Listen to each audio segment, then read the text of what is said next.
ஆனால் இன்னொரு ஹாப்பியான நோட் என்ன அப்படின்னா, சில விஷயம் நம்ம வெளியே கேட்போம்ல, அந்த கேட்கும்போது ஒரு ஹாப்பியாக இருக்கும். அதில் வந்து என்னன்னா, இந்த படங்களுக்கெல்லாம் வந்து புக் பண்ணும்போது எப்படின்னா, சில பேர் என்னன்னா இந்த ஆர்டிஸ்ட் டேட் இருந்தால் பாருங்கள், அவங்க அவைலபிள் இருந்தாங்கன்னா புக் பண்ணலாம் அப்படின்னு பண்ணுவாங்களே. அப்படி வந்து இப்போ வந்து சாண்டி மாஸ்டர் ஏதாவது ஒரு பாட்டு டான்ஸ் கொரியா பண்ணுவாரா, இல்லை அவர் ஏதாவது ஆக்ட் பண்ணுவாரா அப்படின்னு கேட்குறாங்க. அது ரொம்ப ஹாப்பியாக இருக்குது. இது நீங்கள் எப்படி பார்க்குறீங்க?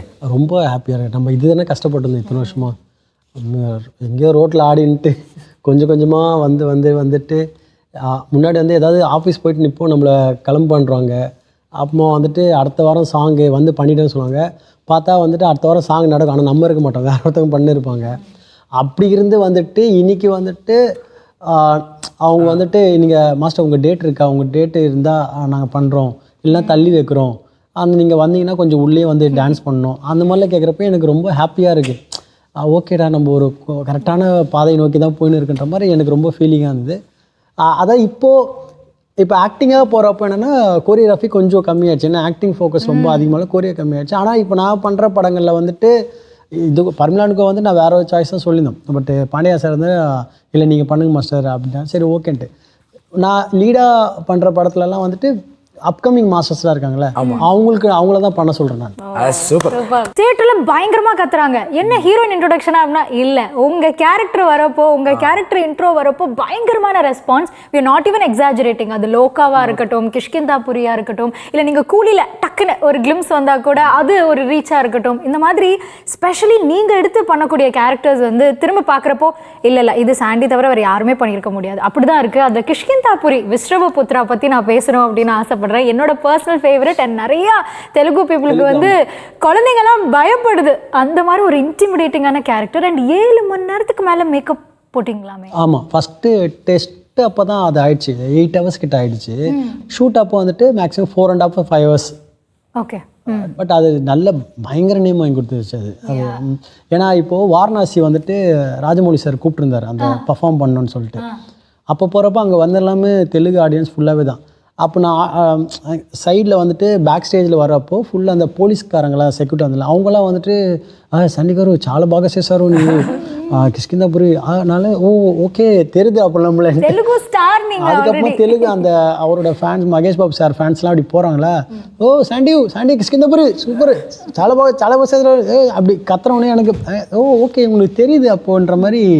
ஒருத்தன் வந்து அங்கே என்ன லோகா அங்கேயும் ஃபேமஸ். அப்போ வந்து லோகா சூப்பர் சண்டிகாரு இவர் ஒருத்தவங்களாம் வந்து பயங்கரமாக என்னை வந்து புகழ்கிறான். அந்த ஷோவோட ஆங்கரு, அந்த வாரணாசி அந்த ஷோவோட ஆங்கர் அவன் வந்துட்டு பயங்கரமாக கட்டி பிடிச்சி என்ன பர்ஃபார்ம் பண்ணுறீங்க திரும்ப நீங்கள் சான்ஸ் இல்லைனால அப்படி யோசிக்கிறேன். பக்கத்தில் வந்து தலைமை வாங்கிக்கிறவர் ராஜமௌலி சார், அப்படி வாடா நீ வேறு இவருக்கு பக்கத்தில் பேசுகிறேன்ட்டு அதெல்லாம் சொன்னேன். நல்லா இருந்தது, நல்லா சூப்பராக பண்ணீங்க, சான்ஸே இல்லை அப்படி சொல்லி மகேஷ் பாபு சார் இருந்தார் பக்கத்தில். ஒன்றும் இல்லை, ஒரு நிமிஷம் ஏதோ சொன்னியடா திருப்பி சொல்கிறேன்டா அவர். சார் ஏதோ சொல்கிறா போலன்ட்டு என்ன சொன்னீங்க சார், செம்ம ஆக்டிங் பண்ணிட்டா சார்.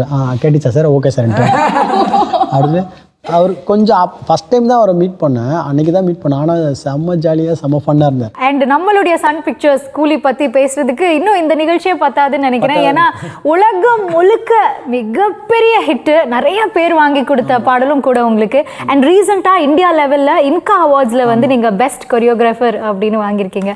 கூலி பற்றி சொல்லுங்கள். கூலியை பற்றி சொல்லலே போகலாமே, இப்போ அதான் நீயே சொல்லிட்டே இது போயினே இருக்குன்ட்டு. அதெல்லாம் பெரிய கிஃப்ட்டு. அது வந்து மெயினில் லோகேஷ் சாருக்கு தான் வந்துட்டு தேங்க்ஸ் சொல்லலாம். ஏன்னா வந்துட்டு கமல் சார் கூட உலகநாயகன் கூட ஒர்க் பண்ணதுக்கு அவர் தான் காரணம். அடுத்து வந்து கூலியில் வந்துட்டு ஒர்க் பண்ணதுக்கு அவர் தான் காரணம். ஆக்சுவலாக வந்து ஃபஸ்ட்டு அந்த கூலி சாங் தான் பண்ணோம். அதுக்கப்புறம் தான் வந்துட்டு மோனிகா. அதுக்கப்புறம் வந்துட்டு ஆமாம் பண்ணி முடிச்சோன்னே என்ன ஆச்சுன்னா வந்துட்டு தலைவர் வந்துட்டு ஃபஸ்ட்டே சொல்லிட்டா போல், பார்த்து கொஞ்சம் உடம்பு சரியில்லை, நம்மளுக்கு பேர் பர்சனலாக இல்லை, கொஞ்சம் எல்லாம் மாற்றிருக்காங்க, கொஞ்சம் பார்த்து பண்ணுங்க மாஸ்டர் அப்படி சொல்லிட்டு. ஆனால் நான் வந்து பண்ணிட்டேன், சரி சொல்கிறேன் பார்த்துக்கலான்ற மாதிரி. இல்லை வந்துட்டு ஃபுல்லாக வந்துட்டு அவர் டான்ஸ் தான் பண்ண வச்சோம், ஃபுல் டான்ஸ். ஆனால் ஒன்று கூட அவர் எதுவுமே சொல்லாத சொன்னேன். கேரவுனில் என்கிட்ட பேசுனது ரஜினிகாந்த். பார்த்து நம்மளுக்கு கொஞ்சம் பேர் பர்ஸ்லாம் போயிடுச்சு, கொஞ்சம் பார்த்து பண்ணுங்க அப்படி சொல்லி ரஜினிகாந்த். கேரவுண்டில் இறங்கி உள்ளே வந்தவர் சூப்பர் ஸ்டார். அவன் சூப்பர் ஸ்டார் வந்துட்டு அவர் கேரவுண்டில் வரைக்கும் தான் நீங்கள் ஒரு சாஃப்டாக இப்படி இருப்பார், சாஃப்டாக அப்படிங்காங்க. ஓகே, சம்மந்தமே இருக்காது. கேரவுண்ட்டை இறங்கினானா வருவார் பார் சூப்பர் ஸ்டார், டம்முன்னு அப்படி சார் வரும். அது வந்து அவர் தான், அவரால் மட்டும் முடியும். அதாவது one and only superstar. அவர் வந்தார், நம்ம என்ன சொன்னாலும் ஆடுறாரு. அவருக்கு ஏற்ற மாதிரி தான் பண்ணுவோம். பட் ஆனால் வந்துட்டு அந்த ஏஜில் அந்த ஒரு ஸ்பீடெல்லாம் வாய்ப்பே இல்லை, சான்ஸே இல்லை. நம்ம அதுவும் வந்து கேரவன் பக்கம் போக மாட்டார். வந்து சரிண்டானா நம்மளா ரிக்வெஸ்ட் பண்ணி சார் போங்க சார், ஒரு 1/2 hour மேலே இருக்குது சார் சொன்னால் கூட, அப்படி அதே நான் எங்கள் ரூமில் ஏதாவது இருந்துக்கிறேன், ரூமில் ஏதாவது ஒரு ரூம் மட்டும் அந்த மேன்ஷனில் ஏதாவது ரூம் கூட நான் ரூமில் உட்காந்துக்கிறேன்றார். அப்படி தான் இருப்பார். கேரவன் போக்க லஞ்சுக்கு மட்டும்தான் போவார். அதே மாதிரி நம்ம என்ன சொன்னாலும் படுப்பார். திடீர்னு வந்துட்டு ஷூட்டில் படுத்துன்னு இருப்பார். ஏன்னா டயர்டில் வந்துட்டு ஒரு 10 minutes ரெஸ்ட்டு சார்னோடனே ஓகே அவர் படுத்துருவார். டப்புன்னு ஷார்ட் ரெடி அந்த 10 நிமிஷத்தில். நம்ம போய் அவரை எழுப்பினோன்னா வந்துட்டு எல்லாமே வந்து கொஞ்சம் யோசிப்பாங்க. நான் போட்டால் தைரியமாக மாட்டேன், சார் சார் சொல்லுங்கம்மா சார் சார் நெக்ஸ்ட்டு அது படத்துக்குன்னே ஒரு மூமெண்ட் இருக்குது. என்ன மூமெண்ட் ஒன்று நான் படத்துக்கு கீழே பண்ணி ரொம்ப ரொம்ப கஷ்டமாக இருக்கும் சார் ரொம்ப ஈஸி சார், இதில் ரொம்ப ஈஸி சார்னு அப்படின்ட்டு உடனே வந்து உட்காந்துட்டு உடனே அங்கே படத்து பண்ணுற அந்த தரையில் அந்த ரூமில் அவர் எதுக்கு இல்லையே இப்போ நான் எல்லாம் எதுக்கு இப்போ படுத்தெல்லாம் பண்ணணுன்னு அவர் சொல்லியிருக்கலாம். அதெல்லாம் நான் பண்ணுறேன்ட்டு பண்ணார். அவ்வளோ ஒரே டேக் இது. அதே மாதிரி நம்ம ப்ராக்டிஸ்லாம் இல்லை, ரிஹர்சல்லாம் இல்லவே இல்லை, ஷூட்டிங் ஸ்பாட்டில் ப்ராக்டிஸு அப்படியே அங்கேயே ஆடுறது அப்படி தான் பண்ணார். அதே மாதிரி வந்துட்டு ஒரு டைமில் வந்துட்டு அடுத்த நாள் லாஸ்ட் டே வந்துட்டு வெளியில் எடுக்கணும், அவுட்டோரில். அது அவ்வளோ நேரம் செட்டுல இருந்தது. அடுத்த நாள் வெளியில் எடுக்கணும். அப்போ வெயில் வந்து 10 மணிக்கெலாம் செம்ம ஹாஷ் ஆகிடும். அப்போ வந்துட்டு நாங்கள் என்ன பண்ணோம், சார் நானும் கேமராமேனும் வந்துட்டு தலைவா நம்ம வந்துட்டு ஒரு 8 மணிக்கு சேர வர சொல்லிட்டு 9 மணிக்கு ஷார்ட் வச்சுட்டு ஒரு 1 hourல பேக் பண்ணி அமுச்சிடலாமா உள்ளே அவர். ஆமாம் மாஸ்டர், ஆனால் அவரை சீக்கிரம் வர சொல்லணுமே. 8 மணிக்கு வர சொன்னால் ஒரு 7:30 7 o'clockலாம் வந்துட்டு வரணும். இப்போது 9 o'clockனா ஒரு 8 மணிக்கு வந்து அந்த மாதிரி இருக்கும். நம்ம எப்படி 1 hour அப்படி யோசனை இருக்கும், நம்ம கேட்கலாமா வேணாமான்ட்டு. அப்போ போய் கேட்போன்ட்டு, சார் இது மாதிரி சார் காலையில் கொஞ்சம் வெயில் அதிகமாக இருக்குது, கொஞ்சம் நீங்கள் வந்து 8 மணிக்கு அது மாதிரிட்டா நம்ம வந்துட்டு அந்த 8 மணி ஷார்ட் வச்சுட்டா கரெக்டாக இருக்கும் சார். அப்படியா ஒன்று பண்ணலாமா 6 o'clock வச்சலாமா ஷார்ட்டு?